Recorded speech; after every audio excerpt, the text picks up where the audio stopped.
खसुची पारद बढ़ुची थंडा आसंता 2 दिन में राज्य में शीत बढ़ राज्य में आउ 3 डिग्री तलक खसीपे पारद मंगलवार दारिंगबाड़ी में सर्वनिम्न तापमात्रा 9.5 डिग्री रेकर्ड होती दिने 2 दिन भितर 5 सहर शीतर प्रकोप बढ़ीपे कंधमाल झारसुगुड़ा सुंदरगढ़ गजपति खोर्धार किछि स्थान में शीतर प्रकोप अधिक रहिबो विभाग आकलन करिछि। हमरो एठारे बहुत ठंडा होची काली अपेक्षा आज बहुत ठंडा अच्छी आगामी दिन में कौन हम आम तो जानी पारनु किंतु एटा बहुत ठंडा आम को अनुभूति होची बहुत कष्ट लगुच एबे ठारू जदि एतिकी हैला आ पुणी अच्छी से ठंडा सहयोग करने आमकर बहुत कष्ट लगे विशेष भाव में वृद्धा वृद्धि मान बहुत असुविधाजनक एवं कष्टदायक। ओडिशार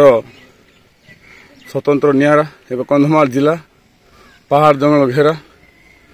सर्वाधिक ओडिशा मध्य जहाँकि कंधमाल जी उदय ठारे अत्यधिक परिमाण ठंडा अनुभव करुँच बुढ़ा बुढ़ी माने समस्ते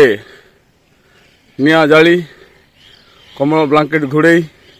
शीत को नियंत्रण करने समस्ते निया जाली की पहुँचती एवं कुहुड़ी जहाँकि यातायात बाधा प्राप्त घटुची 8 डिग्री थिला जी उदयगिरी ठारे